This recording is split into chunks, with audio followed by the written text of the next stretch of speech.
Yay. Okay, let's set some ground rules. I am an opinionated, condescending, arrogant SOB. Okay? I take it just as well as I dish it out. And I have a set of PowerPoint slides that if we stay on topic with the PowerPoint slides, this will be an absolute first time that's ever happened. So, I'm not here to hear myself talk, because you can only imagine what that's like 24/7. So this is as much a two-way interactive conversation. So if there are questions, there are points, counterpoints. Just first of all, do we have any IT geeks here? Okay, cool. No, that was okay. I mean, I like the one hand and then, oh my God, I'm alone. Okay, first of all, I am going to so pick on you now. Too late. And how many of you would fall under the entrepreneurial? That you're starting a company, running a company, or something along those lines? And how many of you are just here for the cookies? Yeah, okay, all right. So, what we're going to talk about is we're going to talk about security strategies, and primarily we're going to be aimed at the small to medium business. But here's the challenge, is that on one level, this topic is ridiculously simple, and on another level, it's ridiculously complex. And part of the challenge that we run into, and I'll get into a little bit about who we are and what we do, is we need to make sure that we're matching the tone and the topic of the conversation to the people that are in the room. All right, so in other words, if it's a geek fest, put the geek on and really get down to, you know, what level of encryption, how are you doing this translation of data, blah, blah, blah. Whereas if it's more business people, it's more about risk.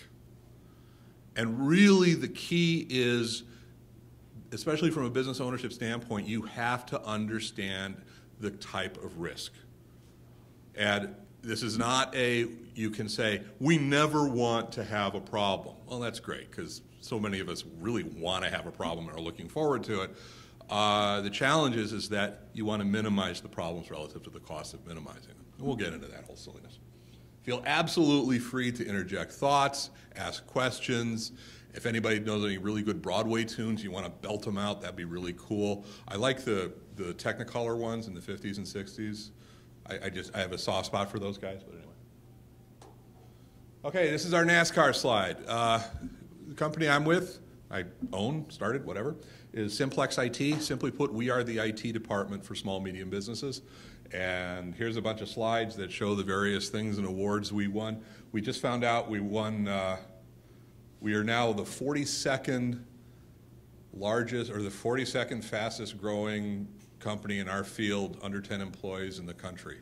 I still don't know quite what that means, but we are. So, yeah, I don't know, yeah. Half the awards, I don't know why we won them, and it's kind of like, okay.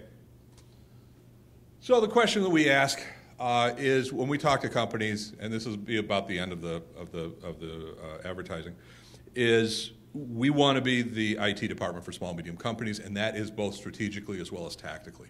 We not only want to be involved in making sure the operations happen, but we also want to make sure that the organization, our customers, actually have a plan, that they have a way to maintain the integrity and performance of their IT functions moving forward, yada, yada, yada.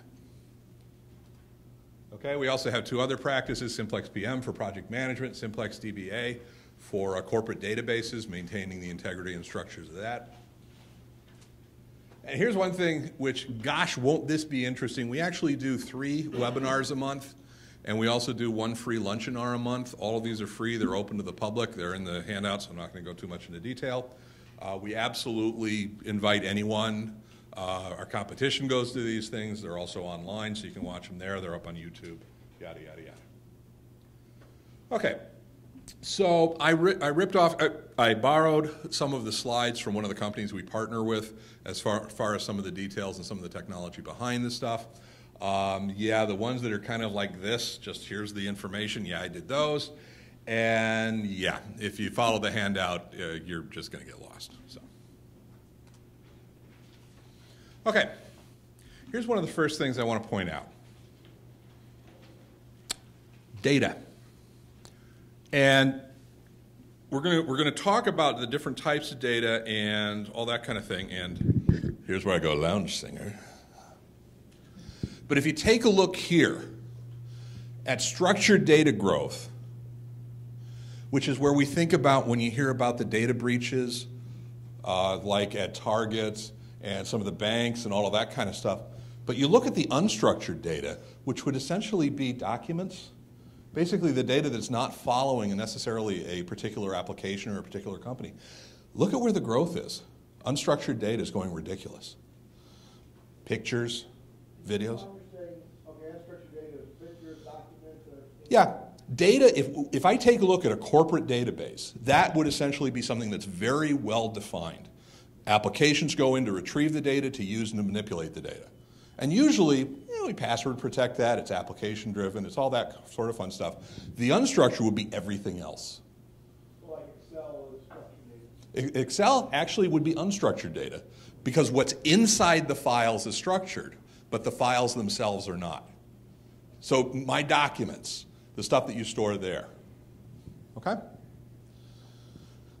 And part of the problem is here is in a lot of cases, both people and companies tend to think of security as we're guarding the purple. We're guarding the stuff that is specifically meant my corporate data, my purchase history, all of that kind of information, which is cool, but you can't ignore the other stuff. So, when we talk about threats, and again, one of the big issues here is you have to understand and know the risk. So we've got customer data, okay? Pretty straightforward, stuff that our customers do. I would also point out, in some cases, it's also vendor data. Because the line is blurring. When you talk about an organization has just as much need to track customer information and customer data as they do vendor data and vice versa, depending upon how they're acquiring their materials, for example. When you talk about material requirements planning and the like, you may be storing vendor data as well. So it goes both ways. Intellectual property. What makes your organization special? Which is, in a lot of cases, unstructured data. Because of all, you could have, if you're a manufacturing organization, the CAD information, the files that go into how you actually define the stuff. Bank account information, of course. The social media credentials, that could be interesting because then someone hijacks your account and is able to take over. And you ever hear about the application, and you may not be willing to admit it, the application Tinder? Tinder is an application that allows you to go looking for a hookup. It allows you to basically, men post their, here's my information about me, women post their information about themselves, and with the idea that we will go out on a date at very short notice. So what recently happened is Tinder was hacked. And it was hacked without people really knowing it. And what ended up happening were the hackers created these fake profiles of women. And what happened is the men who would then flirt with the women online actually ended up flirting with each other. And they both thought they were flirting with the woman who had the profile, which ended up that the guys would then make a date, unfortunately with each other. Now, it's actually kind of funny. No, it didn't happen to me. But what that shows you is when you have these social media applications that are out there, and the whole goal of that social media is to allow those connections to happen as quickly and seamlessly as possible. It doesn't take much for someone inappropriate to gather that information and use it for inappropriate purposes. Another example I'll use is there's applications, and I always forget this one. The application that Foursquare, that people use for restaurants and the like, I just checked into this restaurant. Restaurant owners love it because it creates that sense of community and the like. People like it because you're able to see what your friends are doing and the like. And the only way that works is if that information is available publicly for other people to see where the cool people are. So somebody came out with another idea. Wouldn't it be cool if we were able to take a look at all of the data and be able to determine what the ratio of men to women are? So it actually is an application that gives you approximately where your best chances are as far as if you are a male or a female looking to hook up with someone. It's a little bit distressing when you think about that's not what the data was intended for. But the data is put out publicly in a social media site. and someone is just aggregating, gathering the data, and using it. Now, notice I haven't talked about, in that case, I'm not talking about hacking, because the data was out there publicly. It was out there for people to use. Someone just found a different use for it. Website control. We'll talk about this one in a few minutes, but website control, where someone is actually able to take over the website. And part of the challenge is, especially when you start taking a look at vendor websites, a lot of vendor websites, you notice the ads that they'll have all over the place, or on, like CNN or any of these. In a lot of cases, they're actually subcontracting the management of those ads to a third party. Someone else is selling the advertisement space. And those ads are actually not on that company's server. They're on somebody else's server. Well, now those people are actually subcontracting their pieces out. So you have this vendor relationship, and each one of them has less and less control over who actually posts ads. So now you have third parties, fourth parties, fifth parties who can put inappropriate ads that actually contain malware code. And we'll talk about that in a couple minutes.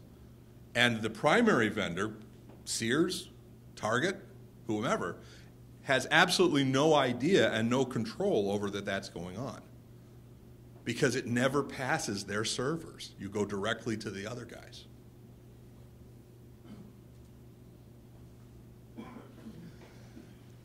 My company's too small. Nobody wants my data.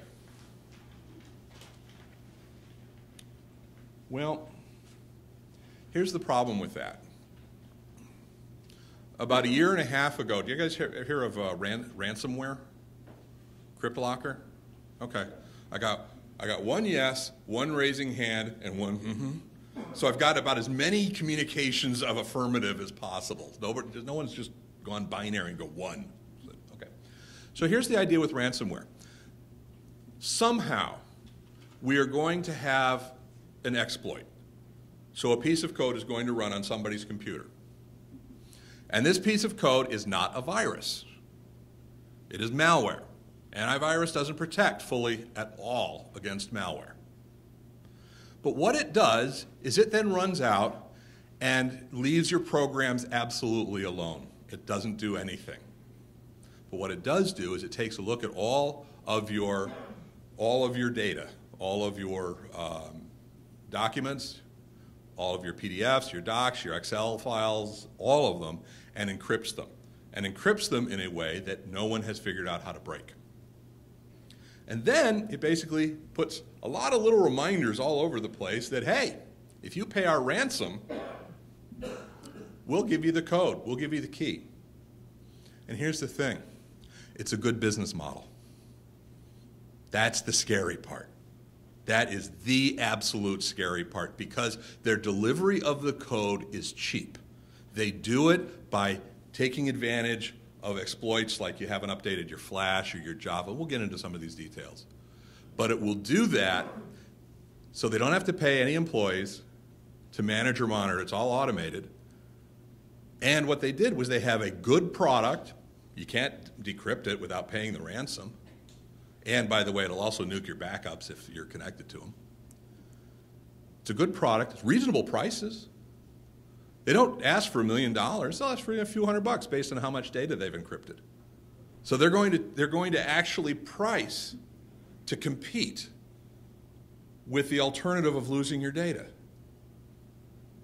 We're talking about hackers, but they're thinking like business folks.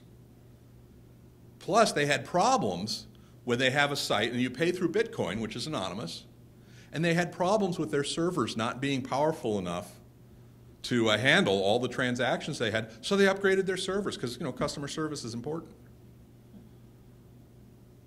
So good product, good customer service, they're priced to compete. And oh, by the way, and they also added helplines, where if you had problems, you could go to websites and you could chat with a friendly administrator who was there to help you. Now, here's the problem. Two things happen simultaneously with ransomware. Number one, they can repeat this. They can scale to market, which means that there is no limit. Number two, they're making money. They are making a lot of money. And you've got companies, and I think they nabbed some people, some of the original folks, they finally got them, and they were in the Ukraine. Russia's number 2. And literally, they had pictures of their offices. And their office, you would not recognize the difference between that office and anybody else's. It was a normal brownstone type of office. You walk in, they had the company name out front. You walk in, there's the directory of people's offices, there's the receptionist, they have a company newsletter, they have a picnic in the summer. It's a business. Okay? So it's not those 4 or 5, computer geeks who have absolutely no life collaborating, online in each of their parents' basements or whatever. It's become a legitimate business model. That's scary. Okay? So what ends up happening, they're automated, they're coordinated, and they're professional. It's nowhere near, and not to mention the fact that you take a look at what China and what North Korea have been able to do by tremendously well-coordinated resources.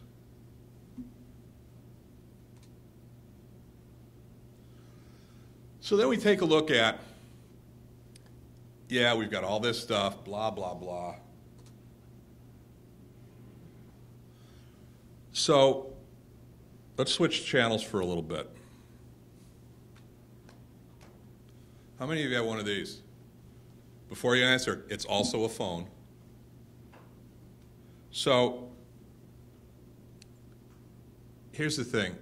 Probably 3/4, if not 90% of you have spyware on this, on your phone. Okay? Because a majority of applications, especially the applications that are free, are doing some kind of tracking one way or another. And most people don't realize it. And if you take a look at the growth of,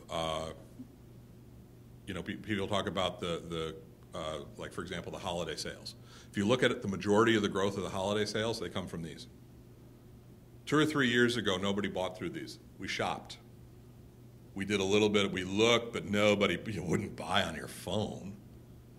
But now almost all the growth is happening because of the increase of sales on mobile phones. But 2 things. Number 1 is every time that you add an application, and especially on Androids, a lot of the applications will ask you, will you give me the application permission to access contacts, access networks, access all of your email, access your pictures and your documents? Most of us say yes. Best example, and I talked about this last month, flashlight application. Flashlight application was downloaded so that we could have a flashlight. It was downloaded, if I remember correctly, like 100 million times. Literally, the number was that ridiculously large. And of that 100 million times, well over 1 million people had rated it 4 or 5 stars. And the first thing it asks you when you install it is, can I have access to all your networks, all your data, all your pictures, all your documents? Which, it's a flashlight. Why does a flashlight have to have information of all of your documents and track all of the data that you're transmitting, which includes credit card information, all of that? Yes, sir.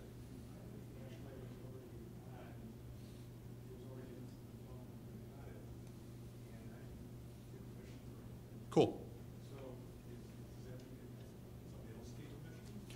Okay, it's a good question. In some cases, and I want to be real clear, this is not necessarily flashlight applications, it's all applications. But the applications that came with the phone should be, assuming that the manufacturer went through due process, it's either going to be like, more and more are they're actually building flashlight apps into the phones themselves, in which case it wasn't an add-on application, so you should be fine.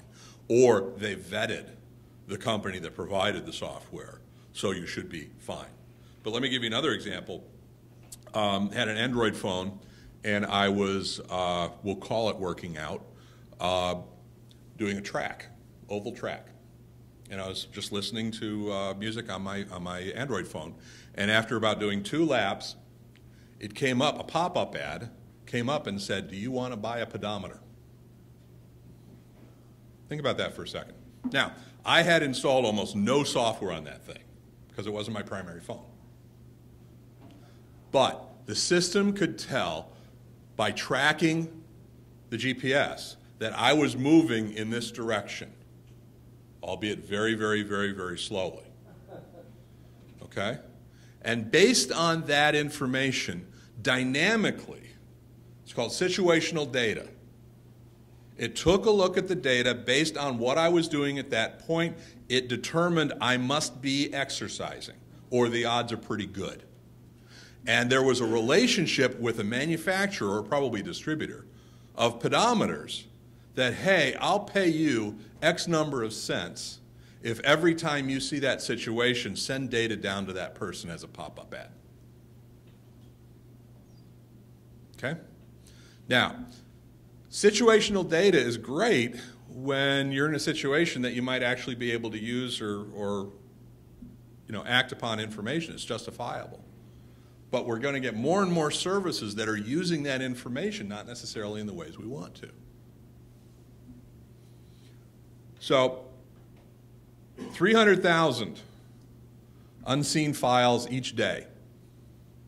That means that the security, and Sophos, by the way, that's a company we partner with to provide a lot of the security resources. It could be Kaspersky, it could be Trend Micro, it could be Symantec, it could be any of them.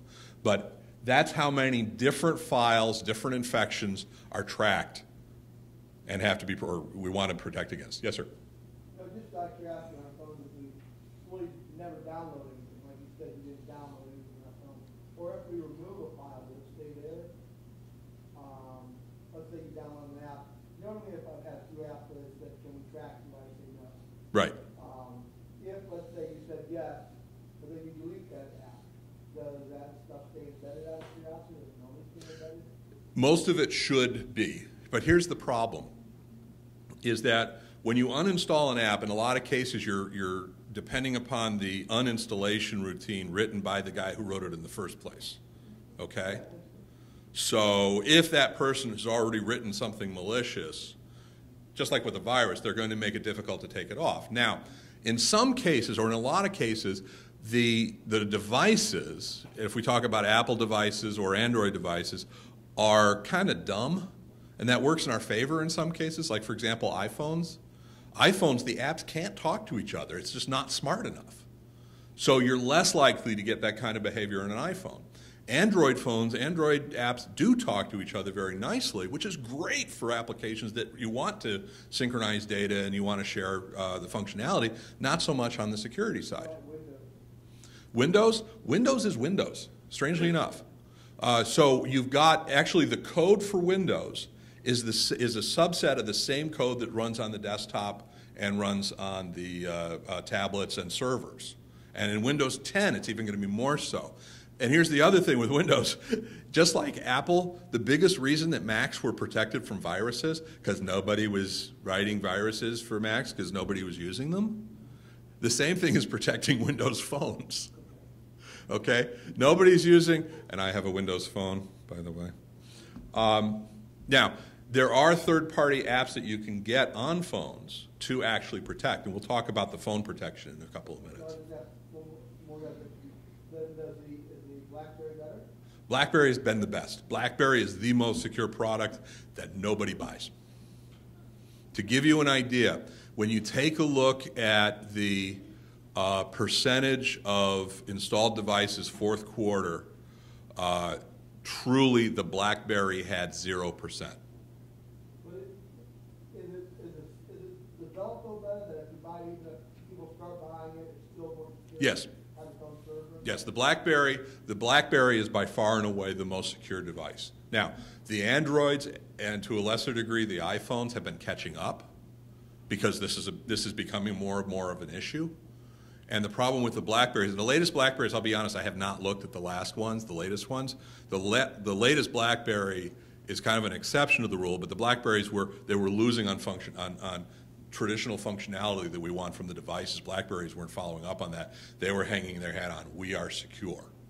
And therefore you should buy from us. Now, if you still talk to banks, if you still talk to organizations who are very tight on security for the mobile devices, a lot of them still are going with BlackBerry. So, okay? Yeah, cool.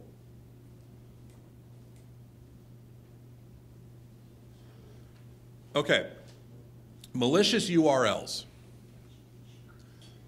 URL, web address.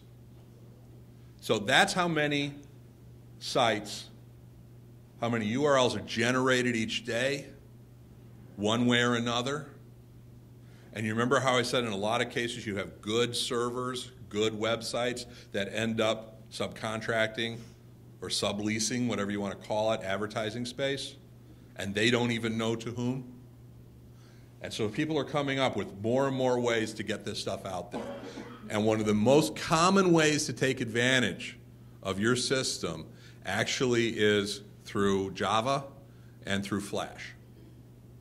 So these are programs that your computer runs to do things more effectively. So you don't have as much traffic going back and forth between your system and wherever the web content is hosted.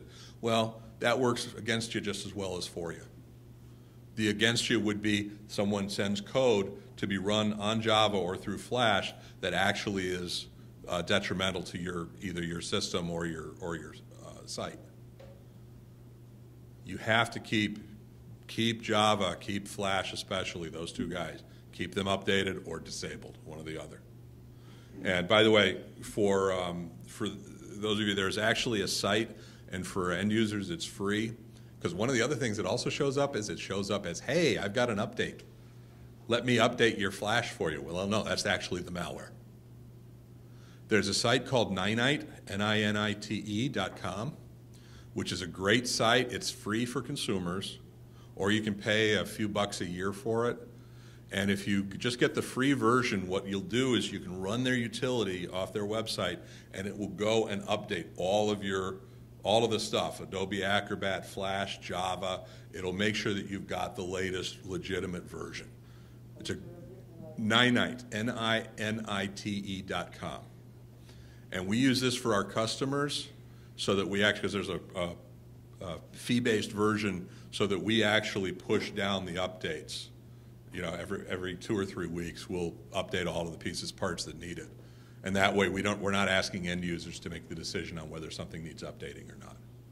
Okay, yeah, you had something. That's why everything's moving over to HTML5. Yep, that's one of the reasons. Yeah, and see, there's that constant race going on. Because the problem is this, is that when we started with the computing, because I'm old, okay? I was PC before PC, and it has nothing to do with political correctness. And the original goal of computers was to do as much as you possibly can, as seamlessly as you possibly can. That was what everybody wanted to do. That was throughout Windows 3, Windows 95, Windows 98, Windows 2000. We started going, okay, we need a little bit of security maybe. And it really wasn't until about 2003, 2004 that security became an important thing. So we have this, 15 years of history of development all based on making the stuff work more seamlessly and open, and then suddenly have to turn around and find ways to shut it down and to make it more secure. And it hasn't always worked as cleanly as we'd like, so we come up with new technology. We went from HTTP to HTTPS. Now we're going with HTML5, which is a new way of basically controlling the web content so that the developers can be a lot more secure in how it's run on both the system as well as on the web server. And there's going to be more. And it's a constant race. How many of you heard about Internet Explorer going away? It's not. But it is. So what's happening is Internet Explorer has an absolutely horrible reputation. As far as brand names go, it's horrible. Absolutely lousy. And there's some good reasons for it. So what Microsoft decided to do, with Windows 10, they've also got Internet Explorer version 11. And what they decided to do was they've got this completely new web browser called Spartan, which will not be called Spartan by the time it comes out. It'll probably be called something completely different. And they're dropping the name Internet Explorer, but they're keeping Internet Explorer there in Windows 10 because there's a lot of websites that won't work with Spartan because Spartan is much more secure. And not all websites will work with the additional security requirements. Okay?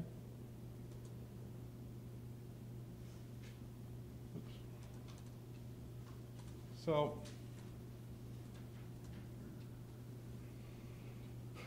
malware, and here's one of the problems that I run into a lot, is we still use the term "you got a virus." You got a virus, basically, when we say that, we kind of mean that something got installed on your system that's inappropriate. Well, the problem is virus is actually a subset. It's also, the malware is now the biggie. So the virus spreads by infecting files. So you end up with a bunch of infected files. Those infected files end up on somebody else's machine. They replicate, they replicate, they replicate. So those files have a little piece of program or a little signature that if we look for that signature, we'll know where it is. We'll know where it came from. Trojan is something different. Trojan, it disguises itself as something harmless, but it'll do something inappropriate. See, virus is just spreading around. Okay? The Trojan disguises itself as something harmless and does something. So, we're going to send you an email from UPS that has your invoice attached to it. Okay, I better open that so I can see what my invoice looks like. No, because that file is actually the malware, and it will do something inappropriate to your system. Okay? And worms replicates itself. That's the goal of a worm. It's basically, I want more of me. You can have programs that are actually combinations of these. Yes, oh, absolutely. Ransomware has been found on Macs. Actually, what I find most interesting about Macs is that if you would have looked about a year and a half, 2 years ago at Apple's website said, we don't get viruses. It clearly stated, we don't get them. They changed it. Now it says, we are the most secure platform against viruses. Okay? And the reason being is because partially is that the marketplace has gotten to the point where it's now worthwhile. And especially when you talk about ransomware. Ransomware, we want to encrypt, and we'll encrypt anybody's data. We're not proud. And in order for Macs to be useful in a corporate environment, the Macs can access corporate data just the exact same way. So some of the vulnerabilities, or some of the things that have been introduced into the Mac world to make them more workable in the IT environment, corporate IT environment, has actually backfired and made them more vulnerable. So, are they still as prolific as Windows? Absolutely not. Right. That was the reason why they didn't put Flash on the tablets. Yeah, go ahead. Do any small corporations use any other platforms other than Windows and Apple? Do any other corporations use other than Windows and Apple? Absolutely. You basically have three platforms. You have the Windows, the Mac, anybody for the third? Linux. Cool. And here's the issue, is that, first of all, they're all good platforms when appropriately handled and appropriately done. And they're all lousy platforms if you decided on that one for the wrong reason. So the open source Linux world is great, but finding external resources to help maintain them and to customize such as they need is hard and expensive. So if you don't have internal resources, and by the way, this is me, my opinion, my soapbox. So if you are using applications like, for example, Apache or the like, where they just do really fantastic things and your company gets a tremendous value from them, I think Linux, as far as desktops, is a tough sell. The second, as far as on the Macs go, absolutely Macs on the desktop. The problem with those is that when you start looking at, and I'll say this as far as the open value or the open source as well, when you start looking at the number of applications you can choose from, there are nowhere near as many applications available for either Mac or open source as there is for Windows, without looking for some rather peculiar ones. So to me, it's one of those value propositions. So you need to take a look at what do you actually need for your organization in order to run, and then judge based on availability and on cost. Is there another? Yeah, okay. Does that answer the question in an opinionated, condescending, arrogant way? Okay, blah, blah, blah. So we got botnet, browser stuff, malware, ransomware, we talked about this. I'm sorry, what do you want to go over? So, man in the browser, essentially that's something that, what's the best way to put this? You go to a website, any of you users in a company, you essentially have said, I want to go to Yahoo or Google or CNN or any of those companies. And then what ends up happening is that website is then determined by that browser, or excuse me, by their server. And they also take a look and see whether there are ads that are going to be needed, and then go to that third party and that third party to find out what ads are going to be brought over. At various times, there could be an inappropriate, a malicious third, fourth, fifth party that actually manipulates that data before it gets to you. So that even the parties that you're supposed to be connecting with, we thought it was good data, but it turns out it isn't.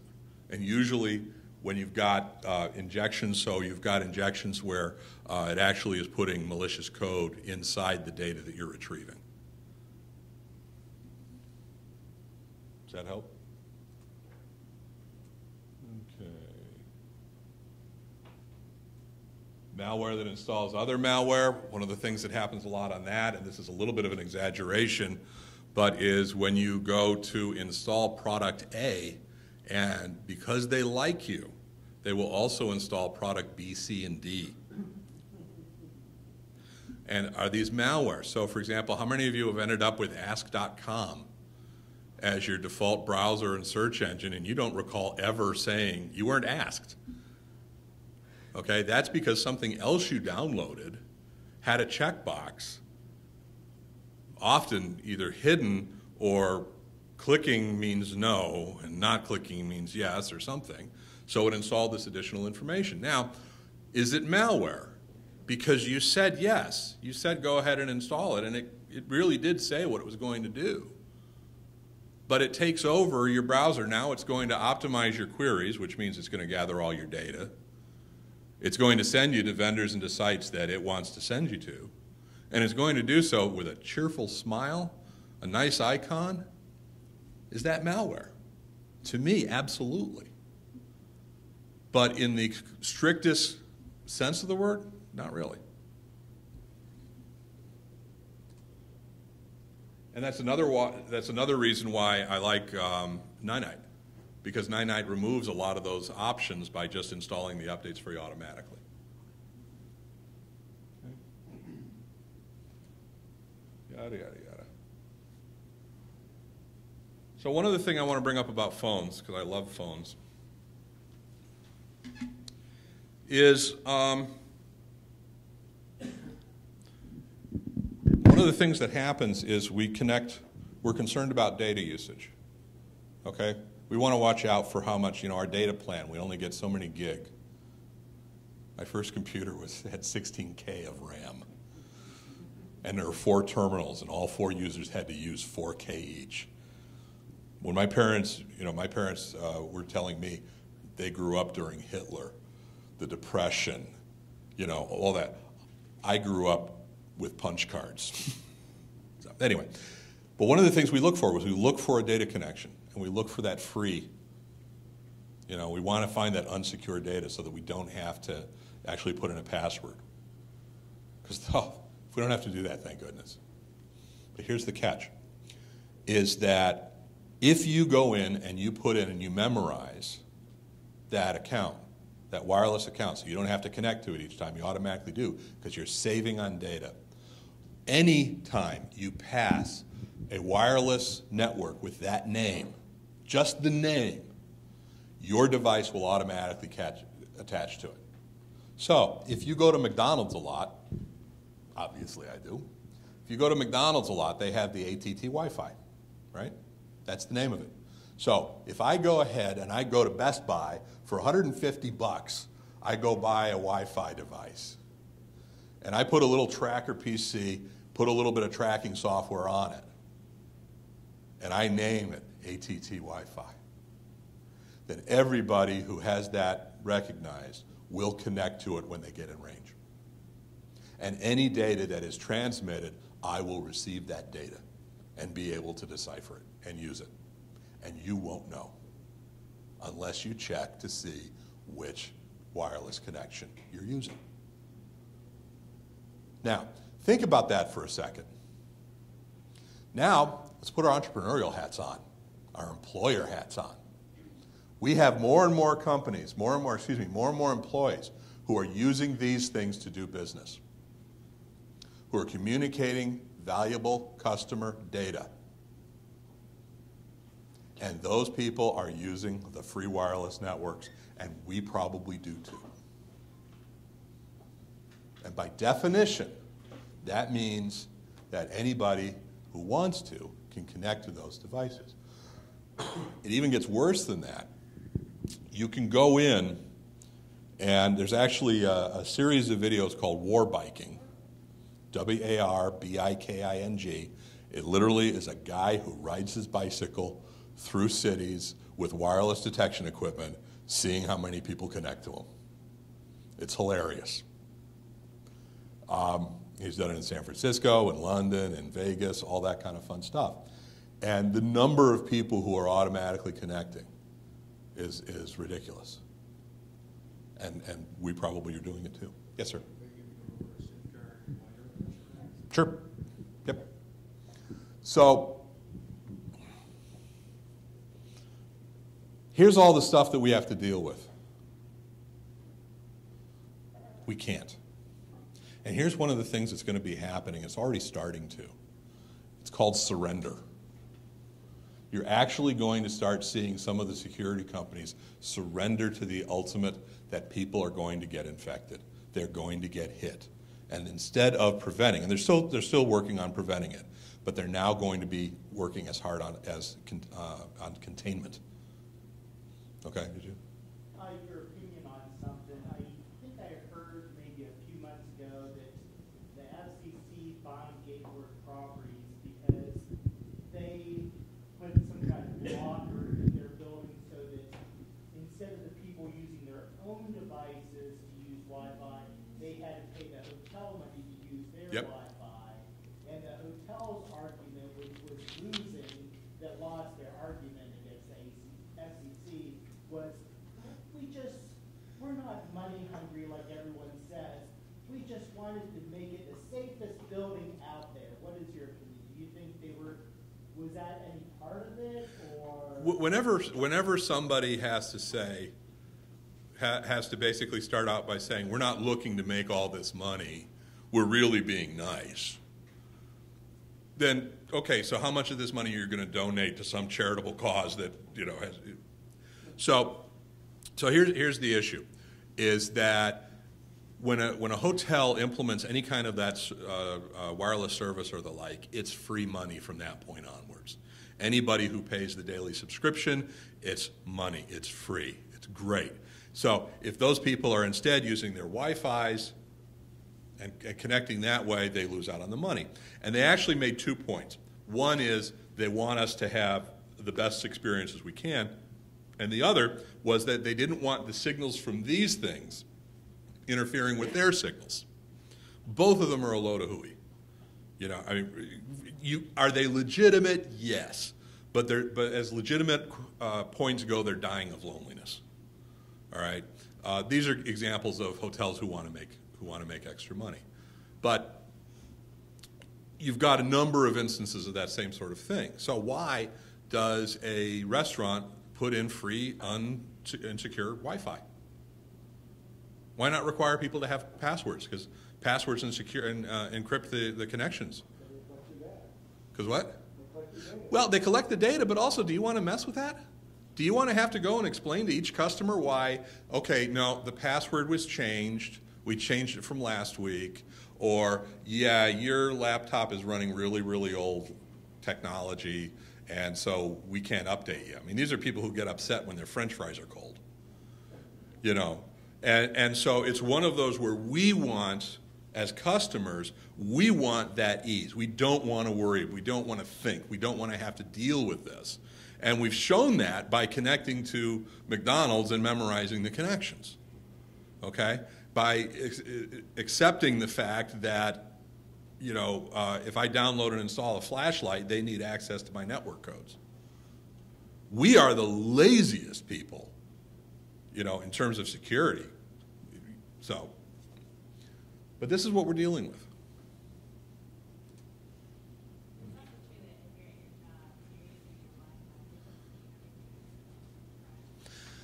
If you're, they could if they wanted to, okay?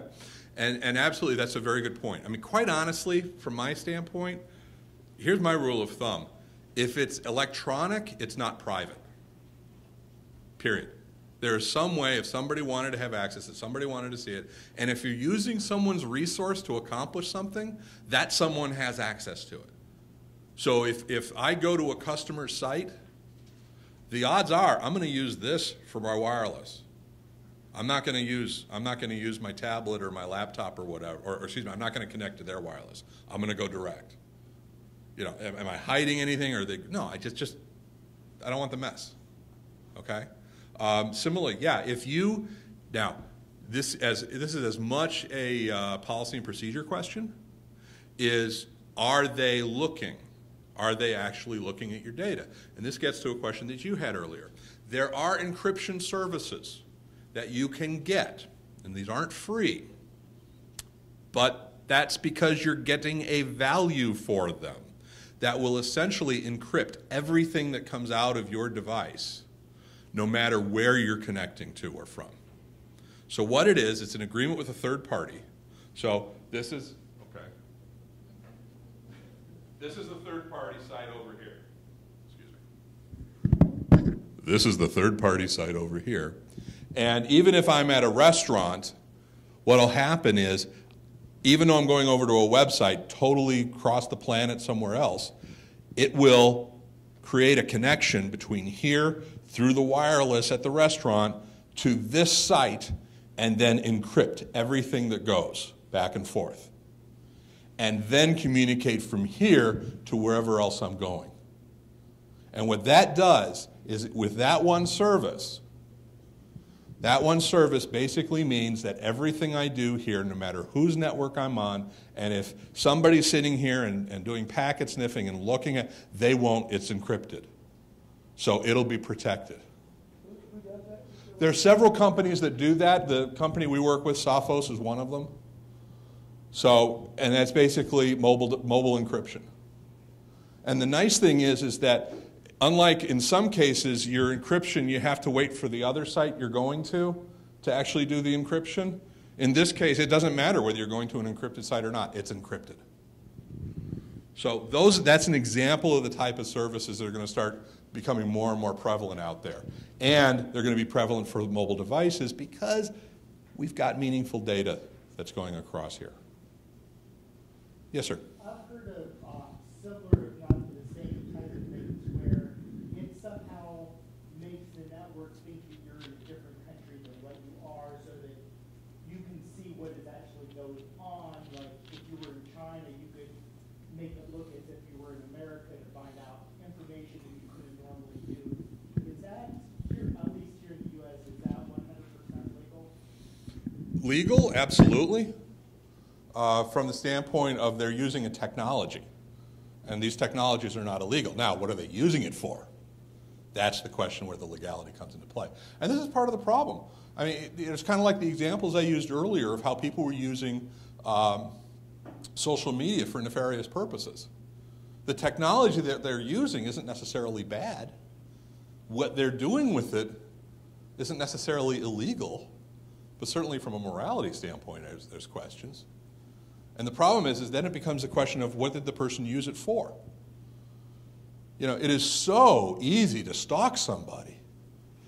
You don't even have to leave your home with all of the identity information that you can do. So is that good or bad? Well, if someone is using that information to do background checking to see whether or not someone's stalking you, yeah, that's good. But if somebody's using that information to actually stalk somebody, no, that's bad.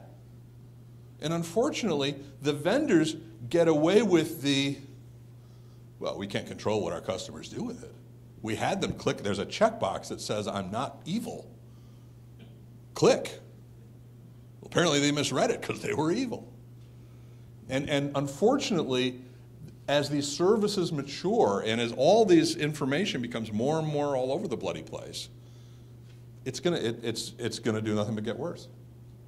And the only way around that is for the individuals to get more controlling over what data is used. Who is it? Oh, one of the Target. Is it Target who can predict pregnancies? Is it? Target actually has collections of data that they feel that they can predict when the customer is pregnant before the customer knows. And how does that manifest itself? It manifests itself by them sending focused advertisements about things that a pregnant woman would need, which is great unless that Target account was being used by the girl's parents, which has happened. And suddenly Target starts sending the parents emails about the pregnancy. And the daughter, who was the pregnant one, she didn't even know. Okay, well, there's nothing illegal about that. Weird, but not illegal. Which is off topic for security, but I think this is really cool. Not the pregnancy aspect of it.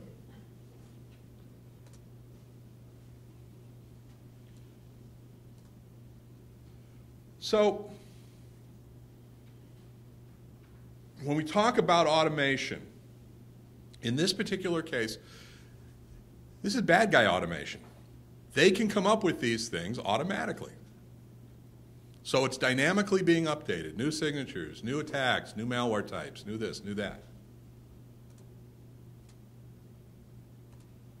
Blah, blah, blah. Bottom line is there's applications that are running, and we'll talk in various places. This is where your anti-spyware, anti-malware, antivirus program can recognize these types of applications. And as it points out, this is kind of how we do it. By using these methods, it's basically you're taking a look at the descriptions of the malware, and from the descriptions of the malware, you get certain behaviors, and 19 combinations of those actually is 50% of the detections. So the good news, blah blah blah.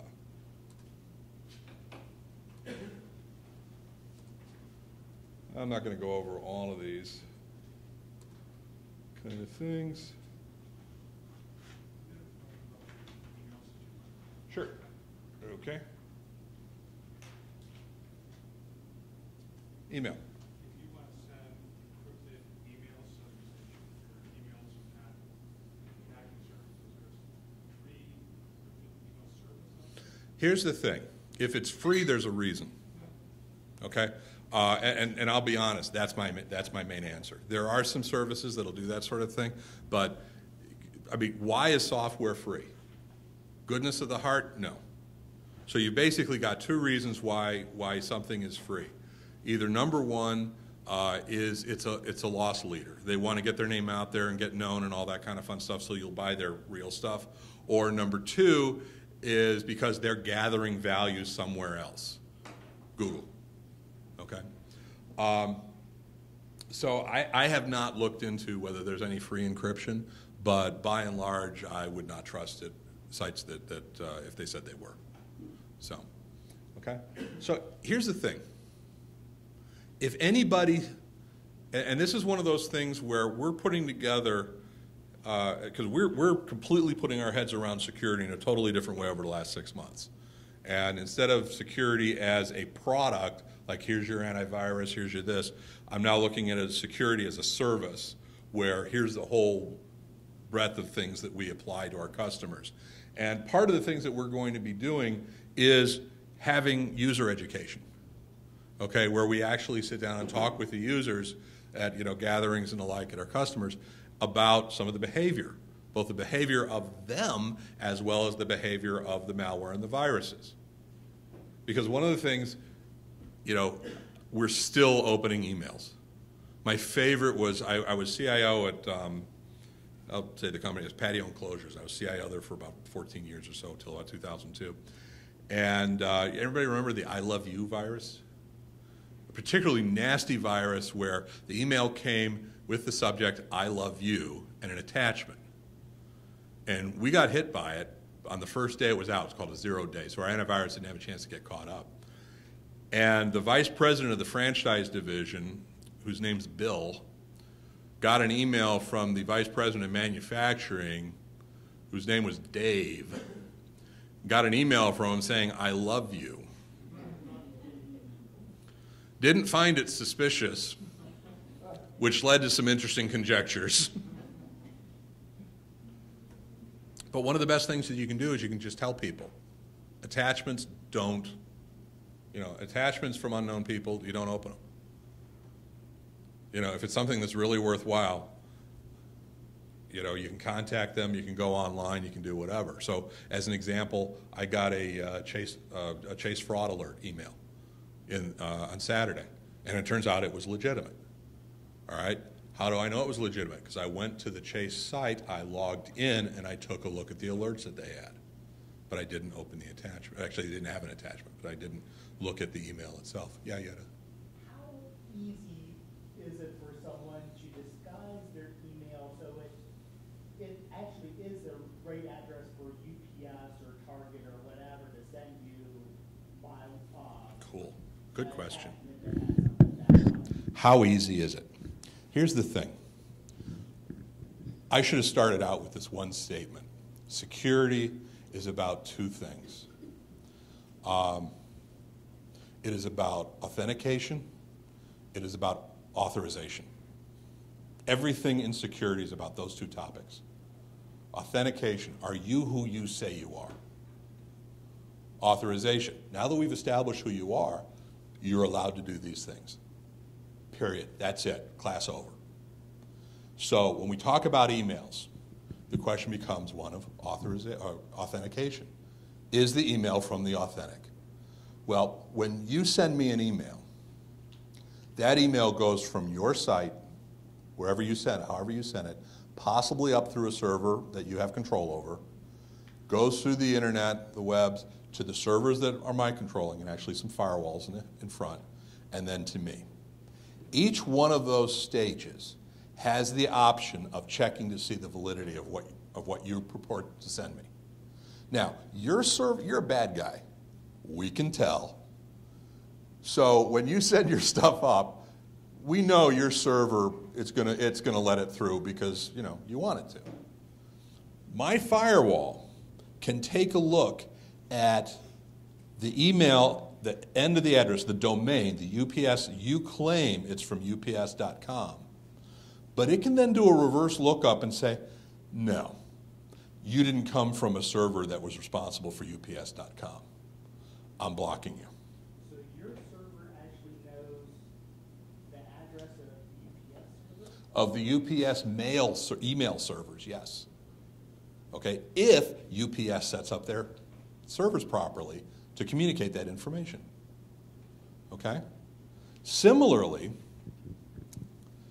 we can also look, there's stuff called headers information, which is detailed beneath, underneath the hood.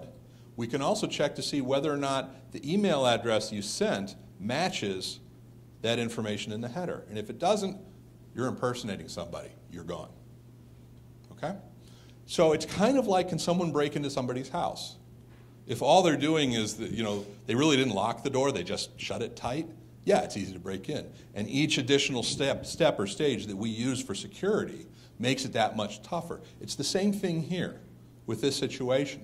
The more appropriately configured devices I have protecting me, the less likely it is for you to be able to send something to me that's spoofing to be from somebody else. Not only your servers, but the cloud service you're using also? The cloud servers are my servers for all purposes in this particular case. So essentially, I have my desktop, which has Outlook or whatever I'm using for my email, and then it connects to an email server, whether it be local or it be in the cloud, and then there's a firewall, spam filter, whatever, usually in front of that. So there's about 3 or 4 levels. And there's all sorts of things that go into detections that try to determine whether something is legitimate. And usually what they end up doing is they end up coming up with a score. And if the score is greater than 3 or greater than 7, whatever the configuration is, then it doesn't go through. Okay, there was another.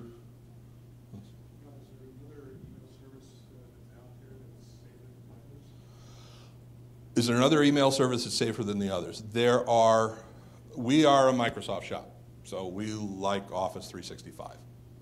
Okay, that's what we use. We've got probably about 8,000 or so customer seats that are using that one way or the other. But here's the thing about these services, and I'll say the same thing. The same thing's true about Gmail, Google Docs, all that kind of thing. First of all, if it's free, it's not secure. Okay, rule of thumb.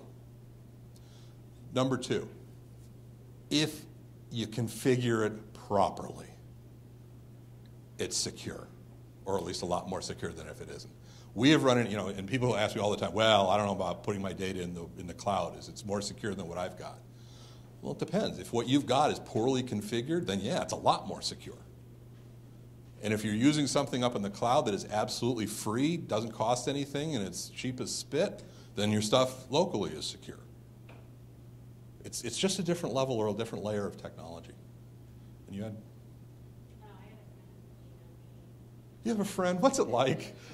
I've heard it's cool. She said, hey, I'm in Ireland and I lost my passport. Yes. Blah, blah, blah. Those are getting so good. I had to meet her like 15 minutes before I opened it.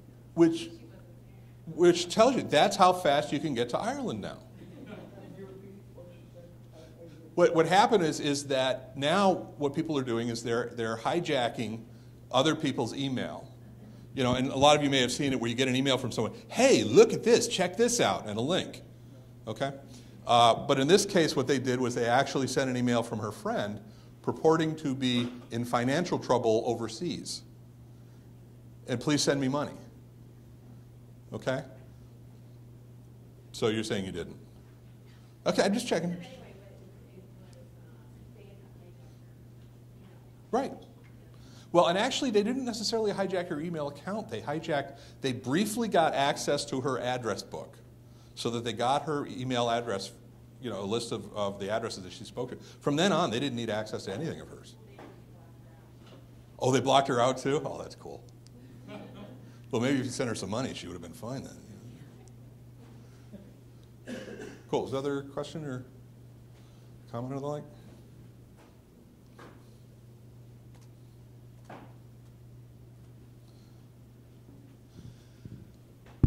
So, I can't remember if we get into Windows XP or another. I should really look at my presentations. So there's 3 aspects when I talk about a desktop, security of a desktop. And by desktop, I'll talk specifically or primarily about Windows here. There's 3 aspects of security risk.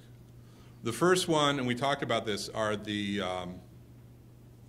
apps like Java, Flash, those kind of things that have vulnerabilities and can be exploited by websites or by other programs. The second is the software itself, the operating system. And this is one of the things that people don't understand is that, and we'll talk about, for example, Windows XP, is Windows XP, anybody still running XP? Okay, cool. Windows XP and actually Vista, 7, all these guys, they're all vulnerable. They all have vulnerabilities, period. All right? And as long as Microsoft supports them, they have agreed to a certain level of response to as these vulnerabilities are found. So the vulnerabilities are found, Microsoft will allocate resources to fix these vulnerabilities. That's where a majority of the patches come from. The majority of the patches these days do not fix things that are broken. They close holes as far as security, okay? And the problem is that every time Microsoft admits to a security breach, or more likely somebody else points it out to Microsoft, the bad guys hear about it too. So the race is on. The race is on for the bad guys to say, hey, how can we take advantage of it? And you remember how I said the bad guys are starting to make money? Now there's a financial incentive. If they can basically, this is a new way for them to take advantage of ransomware and the like. If they can basically find a way to exploit that weakness before anybody gets out with the patches, yay, money. So the second tier, or the second level of vulnerability is an unpatched system. So the days where I'm not going to patch until, I patch once in a while, you can't do that anymore. We've established the fact that the threats are automated, so it doesn't have to be a targeted attack. We also established the fact that these things will go out and they will encrypt all of the data. So if you have a network and the network has 100 PCs and only one PC is vulnerable, once that one PC gets nailed, it's able to spread to all the data it can access regardless of whether the other guys are patched or not. So the weakest link of the chain is the most vulnerable one. Yes, sir? Are you better off, like at home, to have wireless networks that you have, and have one laptop only does your banking, nothing else? You go out there, you don't hit CNN, you don't hit Wall Street Journal, you do nothing but your banking on that. And then have another computer which you can't go ahead, kids, you can surf it if something goes on there. It's not going to get through this computer.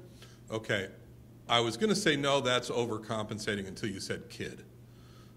You over what? I was basically going to say, no, you don't need to do that until you said kid. As soon as you said kid, yeah, you need a separate computer. True story. Took over IT for a client. Small company, and talked about security. We kind of went through some things. Guy came up to me a little bit on the upset side and said, so I've been using my iCloud and my iPad to work from home. I go, what? He goes, yeah, I've got my iCloud account on my laptop at the office, and I'm just copying all sorts of work files back and forth. I was like, okay. That's not the way I would do it, and we've got some new ways. He goes, yeah, I know. Well, it turns out his iPad was set up with his iTunes account that was the family's.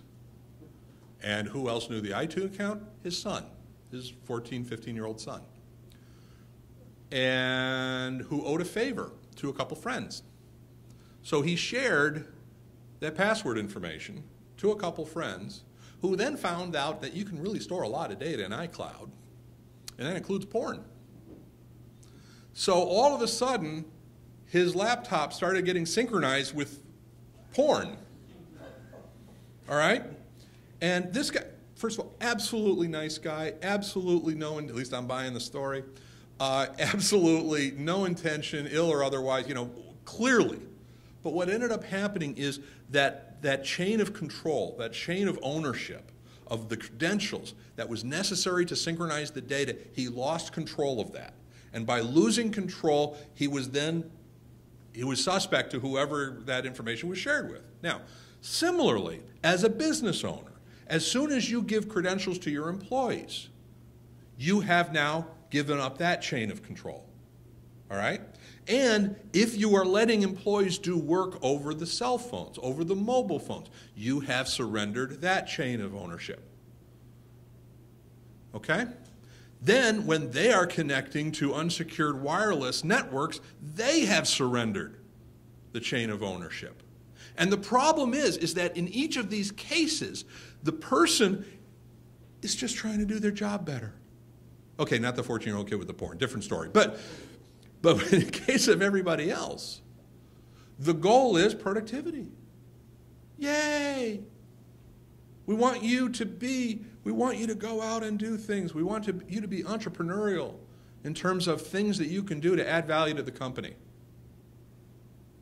I'm sure if you totally allow us to be hacked within an inch of our lives, these things happen.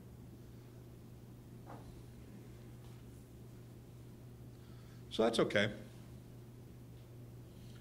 Because we can instead use USB drives. What could go wrong there? Yes, sir. Your daughter could go to her laptop, try to print something from school, it not work.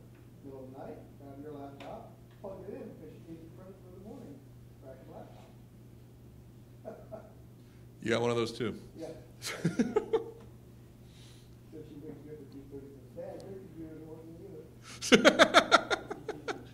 I love you. So part of the challenge is that in some of these cases, you have people who, I've just got this data. I just use this, and I use this on every computer that I cross-pollinate, all that kind of fun stuff. And in truth, they do cross-pollinate. Mobile devices. One of the things also, loss or theft. How many of you are actually entering passwords for your apps on your phones outside of the, well, first of all, how many of you have to enter in a passcode before you can do anything? Okay, good. The rest of you, edit that now. Okay? What do you think of 1Pass? What do I think of any of them? They're 1Pass. There's Microsoft's SSO. AVG just came out with them. They're great. So these are basically centralized security methods, whether it be to centralize all of the passwords or to centralize all of the banking or encryption or whatever. And it's, again, it falls under the any of these are better than none. So. But one of the things, again, just to hone in on this, because I really have a soft spot for these. I just unwrapped something. I have a soft spot for mobile devices. So we've got the malicious apps in particular. Again, the odds are most of us have malware on our phones, period. Okay? Then we've got the loss or theft. It doesn't take much to unlock one of these things. And again, most of us are memorizing the credentials. And then insecure data sharing. As I said, it's very easy for us to hijack the data that you're transmitting. And when you look at it from a security software standpoint, we've been writing, I say we because I've done none of it, but we've been writing software to protect PCs now for 20 years, okay? Mobile phones, a couple. All the tricks that the bad guys learned and developed over the last 20 years are really easy to port over to the phones. So the bad guys have a huge head start on us. And the worst case is we love to impulse on these things. We impulse buy, we impulse share, we impulse connect, we impulse install. That's half the beauty of these things. So the bad guys have a great head start. We're using it in more and more ways that the bad guys want to know about. And we have the worst habits in terms of security goes that you could imagine. What could go wrong?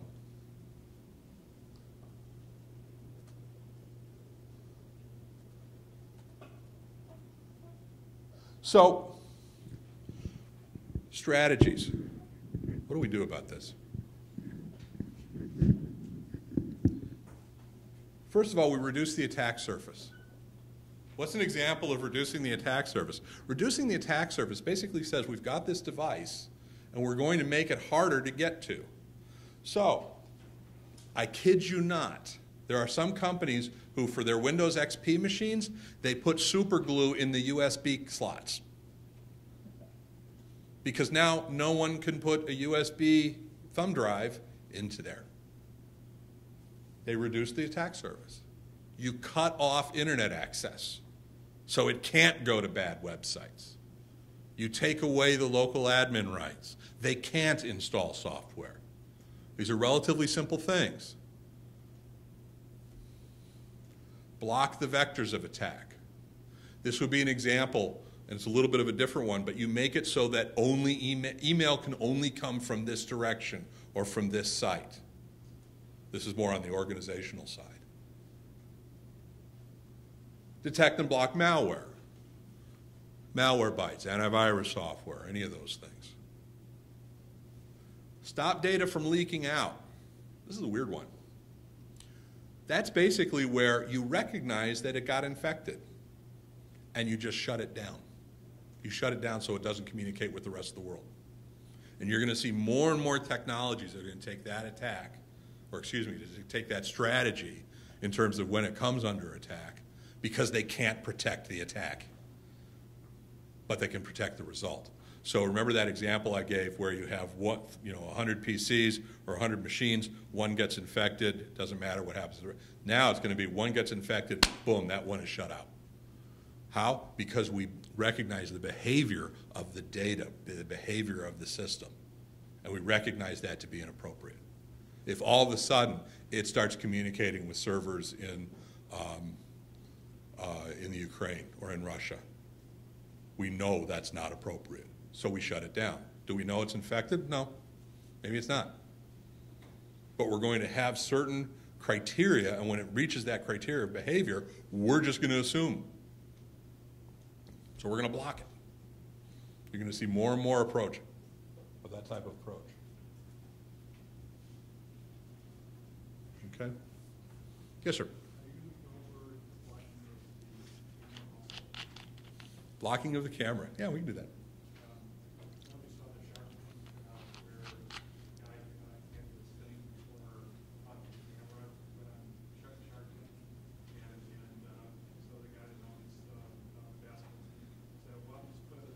Piece of tape, yeah.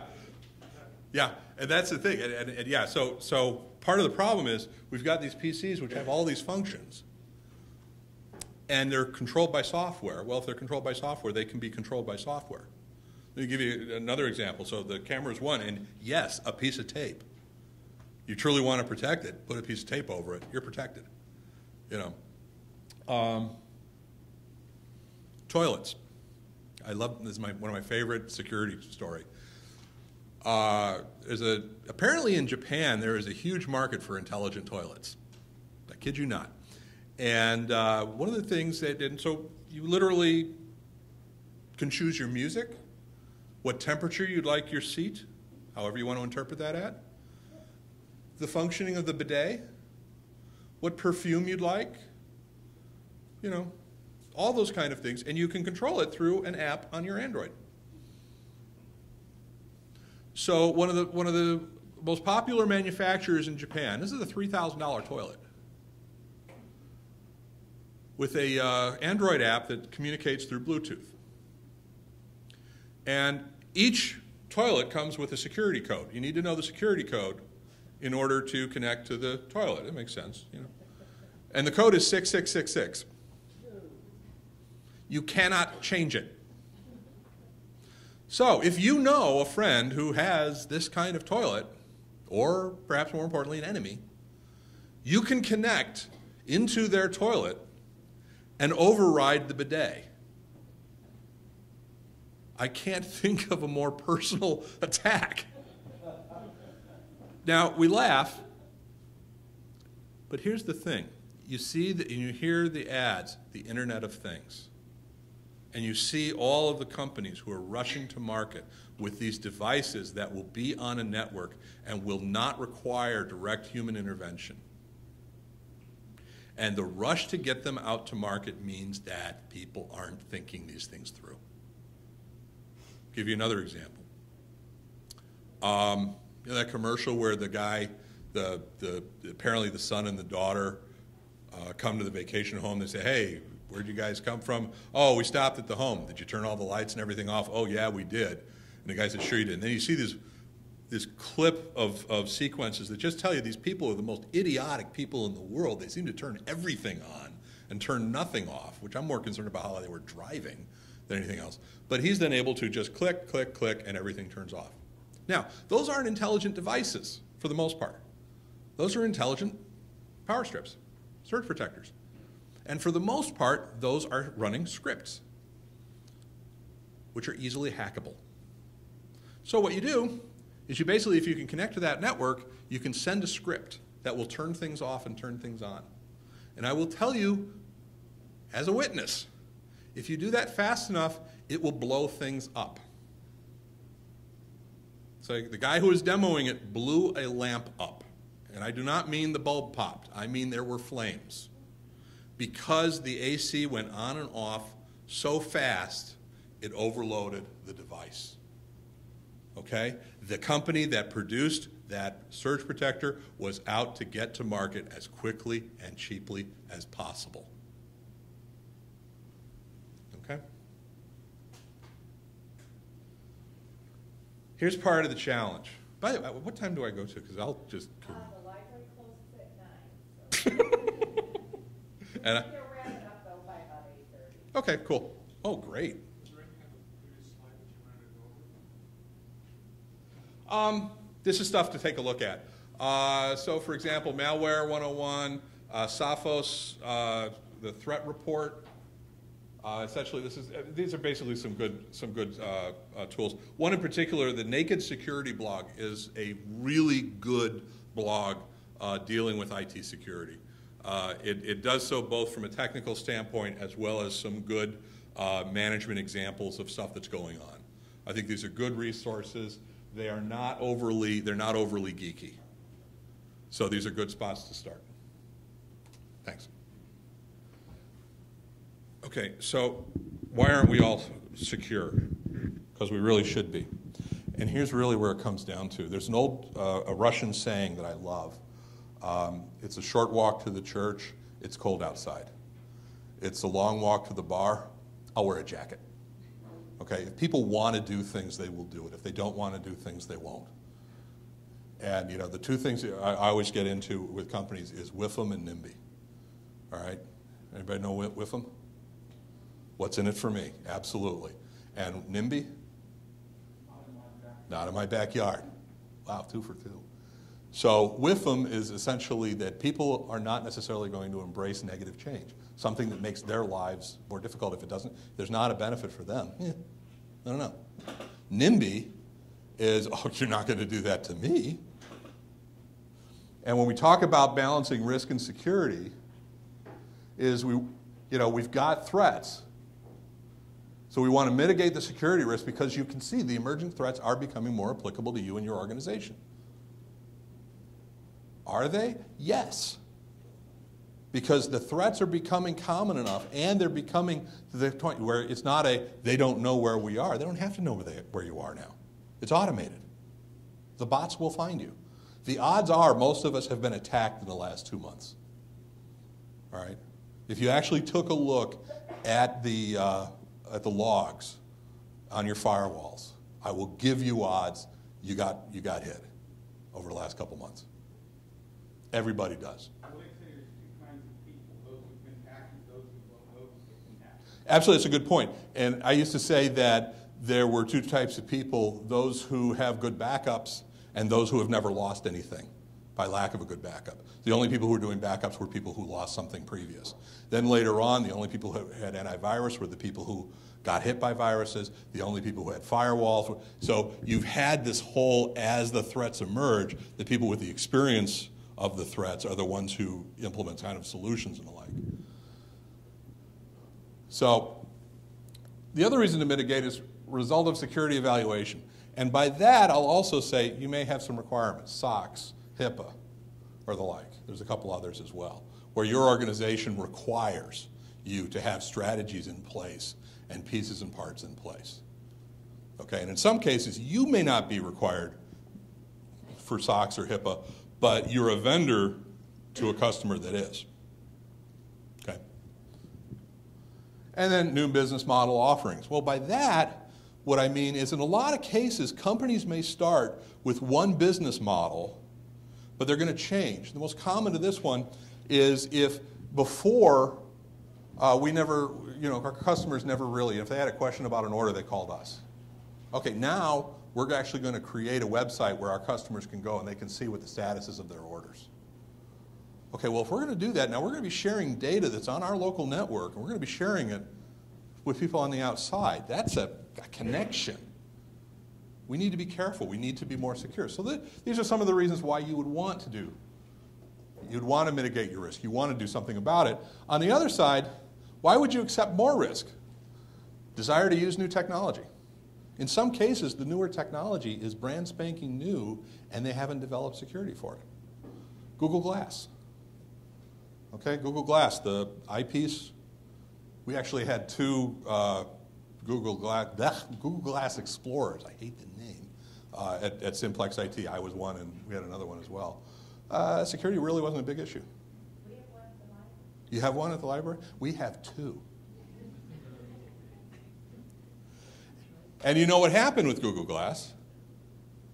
Anyway? Pulled the plug. Yeah, right. So, and actually, actually, I wrote an article on this. The Google Glass is exactly the same as the Apple Newton. Does anyone remember the Apple Newton? It was one of the first, now we're showing our age. It was one of the first handheld, not you particularly, but you know, it was one of the first handheld devices, pre-phones and all of that kind of thing. But it really failed to catch on from a marketplace because people weren't sure what the heck to do with it. And Google Glass had some of the same issues, but Google has done a tremendous job as far as researching and marketing the experience that they had. Their next generation, which will be the next generation of Google Glass, it'll be interesting to see how the lessons were learned. Now, the other interesting thing, though, is everybody else is learning the same lessons.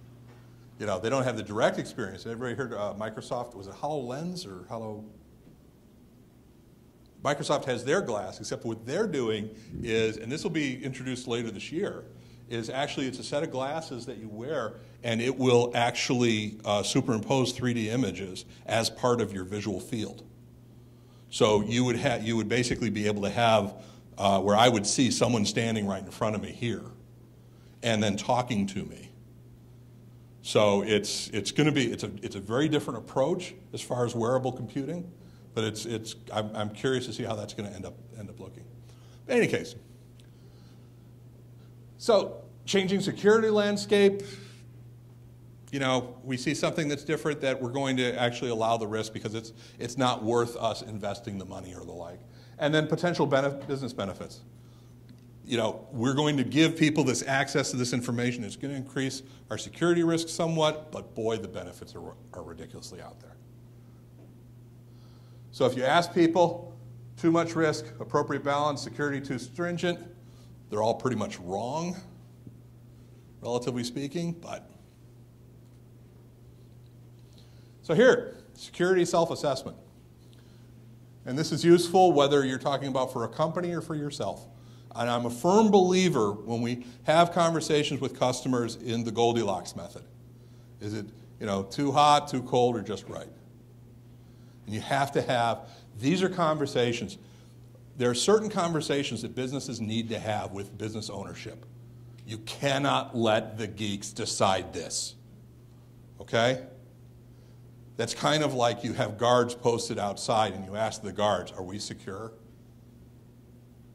You know, all they know is they're guarding that one spot. They don't know what the value of it is or the like. Danger zone. There's no policy. Security, our data management,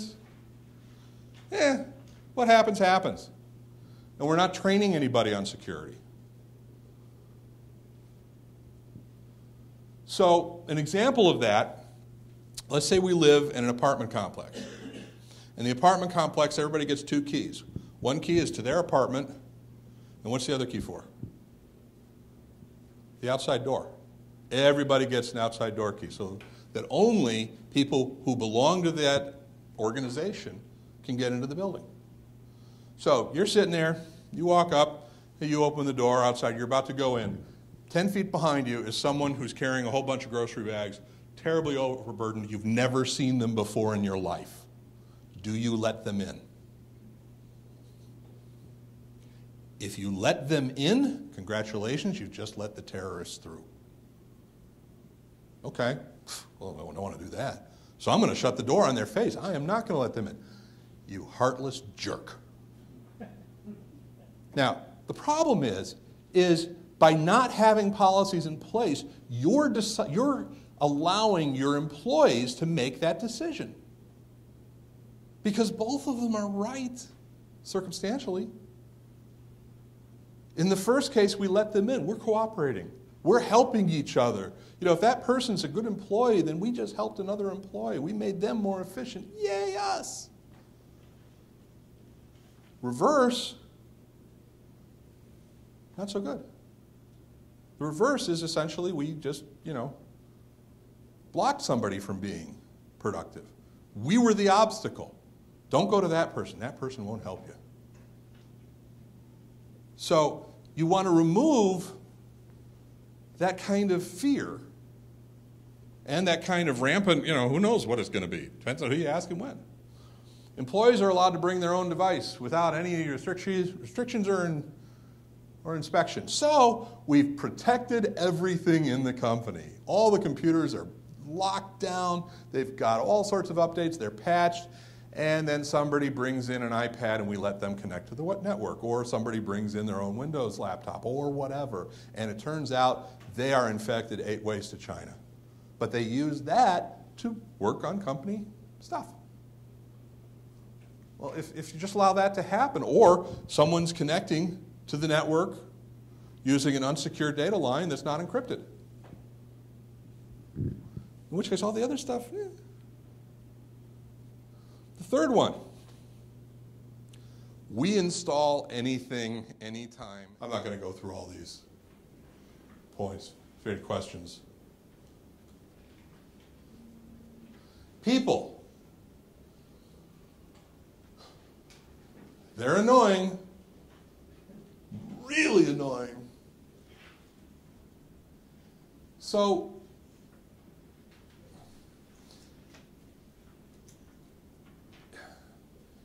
there's a lot of attention placed on the tools and not a lot of attention placed on the people. And in a lot of cases, the vulnerabilities are exploited because of an action that a person took. And keep in mind, you have literally hundreds of very, very smart people who are trying to come up with ways to fool us. All right? It's kind of like, when you take a look at, like some of the stuff that happens where people get talked into buying stuff that they shouldn't have bought, investing in stuff they shouldn't have invested in, signing a contract they never should have signed, and it's a person. It's not a company. That person didn't have lawyers to talk to. That person didn't have resources to actually isolate, act on their behalf, all that kind of thing. The same thing's true here. Is that the bad guys are representing and presenting things to them and engaging the customer, the end user, with an action with promises, implied or otherwise. Your life is going to be so much better. You really need to see this. There's an unpaid invoice. I'm a prince from Nairobi. And if we don't give any communication to these customers, because if we're IT, they're our, end users are our customers. If we don't give them any kind of clear indication of what you should or should not do, and if all we do is, oh, why'd you click on that? That's our fault. It's not theirs.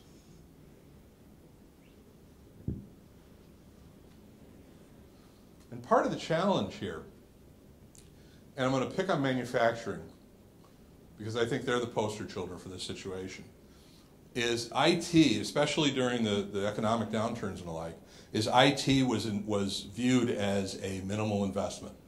We really didn't want to do a lot of capital expenditures. We really didn't want to, because we have to survive. And similarly, security for IT, it's not cutting my revenues. It's not increasing it's not increasing my revenues. It's not decreasing my costs. It's really not doing anything to my infrastructure, relatively speaking. I would question on that one. But by that same token, neither is property insurance. There's absolutely, investment that needs to happen. The process. What do we do? Do we know what to do in terms of situations or circumstances that happen? Is there any communication? Is our data protected? One thing, and I haven't talked about this here, but the last line of defense for all ails, all things that ail you in IT, are your backups. I don't care what it was, what the circumstance, what the situation was, your last line of defense is your backup. If you do not have good backups, you are vulnerable. You are significantly more vulnerable if you do not have good backups. If you have not tested your backups, you do not have good backups. Yes, sir. What do you define as a good backup? I've tested them. Well, I know I can use them. Carbonite, I've used. That's not a good backup. That's not a good backup. So- It could be affected by malware. Well, there's a couple of things that you talk about. It's actually, this is a topic in and of itself.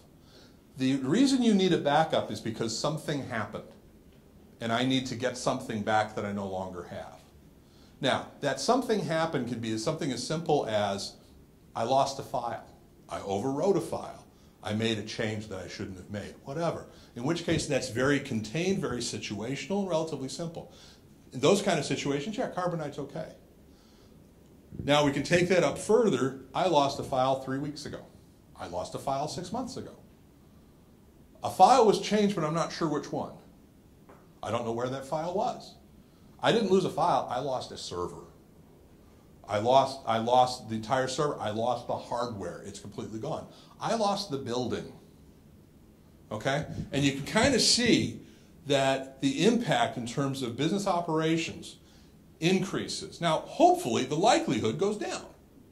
So the question is, from your standpoint as a business owner, is there an appropriate level of investment to guard against both that happening and how do you recover in case it does happen? I guess I'm asking both, like, first of all, we have Carbonite, Dropbox with 256 encryption and two-step process is what we have. Authentication, yeah.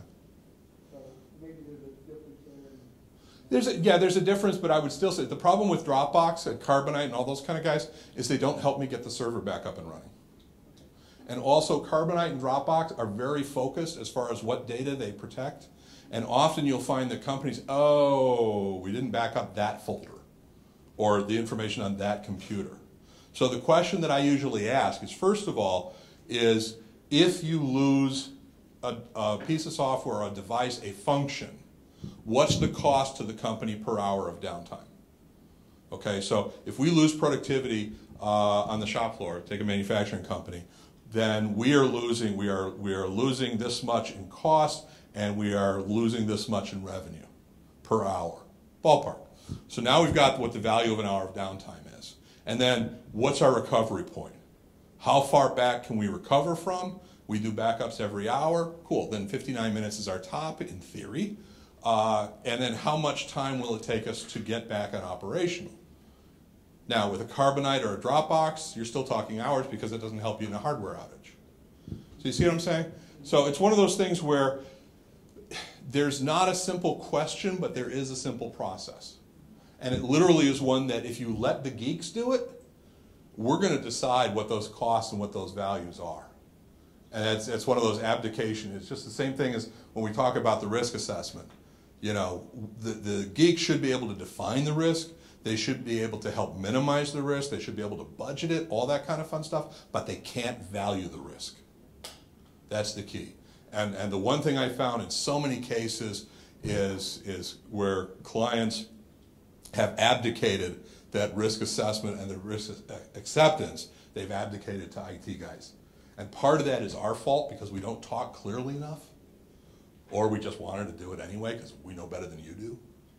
You know, but it's also part on business management who don't stand up and nobody likes to talk to us. I get it. I don't like to talk to me, but we have to on some certain things. Okay. So policy. Who should decide? And then how do we tell people what the policies are? And how do we generate buy-in? What's the WIFM? What's the NIMBY? What are the penalties? You know, there's got to be some teeth. You know, if we have genuinely nice people who really want to let people in.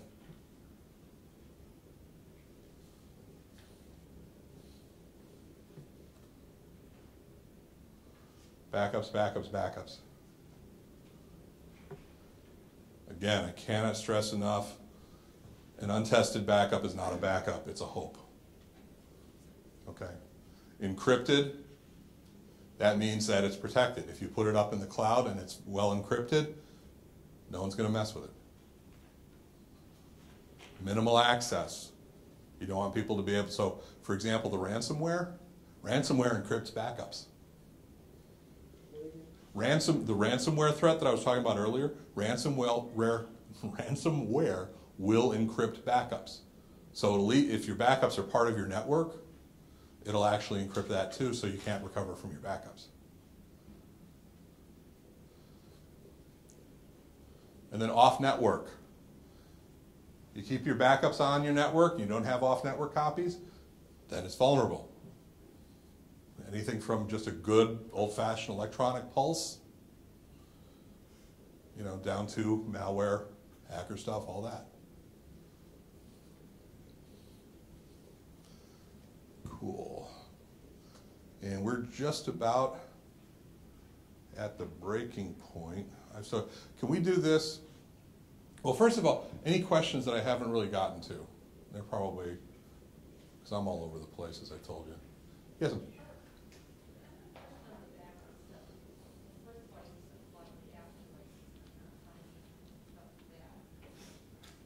Right. But if you do, say you have to do a regular Microsoft computer, you're backing it up, backing your stuff in, if that has been hacked and you don't know it, Yep. then when I back that up and then say 6 months later, thing blows up, and I backed everything up. Turns out you're not. On my computer, aren't I just? Absolutely. And here's the point. A lot of the cloud services, such as Carbonite, all those kind of things, Dropbox, what they do is they back up and they'll maintain a backup history of only a certain period of time. Okay, so they'll only maintain backups. Anything that was prior to this date, you're just going to get the first.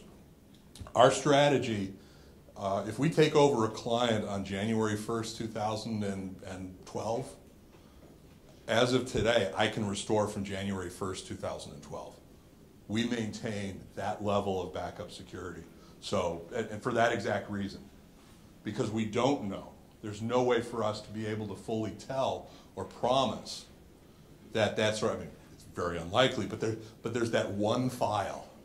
And it doesn't even have to be something that gets hacked. It could be just somebody accidentally deleted it. So we maintain the backup chain for as long as from the day we start, for that exact reason. So cool. Any other questions or anything we've got? Okay. Here's what I'd like to ask. If you can, there is a eval form. If you could, I'd appreciate you filling that out. And then if you turn that in, I'll use that as a thing for the raffle. I will warn you, you will be added, or just put no in big letters, you will be added to our newsletter.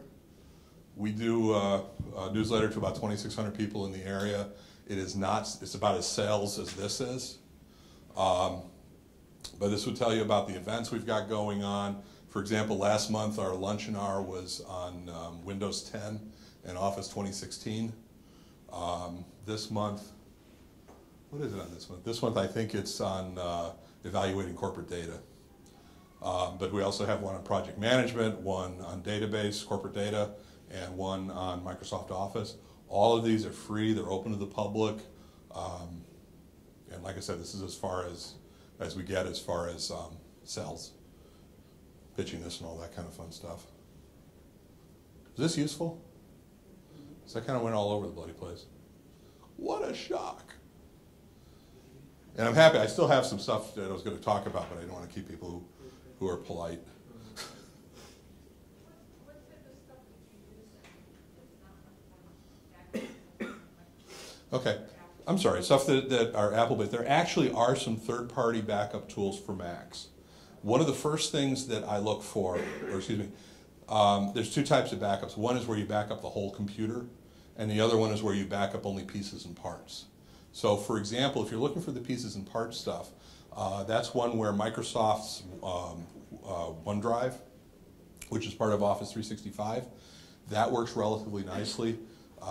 For the 365 subscription, you get 1 terabyte of data. I think Google Apps is unlimited now for the similar service that they have. Microsoft will be unlimited within the next couple of months or so. The nice thing though is that with that subscription you get Office and you get some other things. And what happens is as you work on the device as you work on the product, it synchronizes both locally and to the cloud, and then to your other devices. So if I go take a look on my tablet and I open up Word, it'll have the most recent document, even if I most recently worked on it on another device. And it brings up the different changes and all that. Yes, sir? Isn't there, as you describe security in the cloud, I get nervous like the Dropbox. We have it in the cloud, but we also have it on our laptop. Because that is, security isn't the same as what's in the cloud. Okay, good point. Yeah, if it's and this is that eternal question, because if it's only in the cloud, then if somebody is offline, they can't access it. Right. Or if they want to open a 5 meg file, they have to download the 5 meg and then open it. Now, you have people like TrueCrypt on our files, or we don't have any programs in our data. We Right. don't have no programs that run like do something like that. We've got data with social security numbers, DEA, stuff like that. Right. To that. So we just want to protect it so someone ever hacks in there, they can't see it. Cool. So if you're going to have people who are going to work on data that has that type of information, then you have basically 3 points of contact. You have the cloud storage, you have the devices people are using, and then you have the transmission. Okay. We use Zipmail for anything else. Cool. So you're encrypting your email. So that's cool. As far as the other pieces parts, yeah, if you've got people who are wandering around with laptops or the like, then I would encrypt the disks. We don't ever take them out of our. Cool. They can get stolen out of our office, you know. Okay. But if that's the case, then what I wouldn't store anything on the desktops or laptops. I'd store it either in the cloud or on server, and just encrypt and monitor those devices. And you can even very easily, if it's a Windows network, you can redirect people's My Documents folder and the like, so that their documents will be stored on the server. So, cool. Any other questions?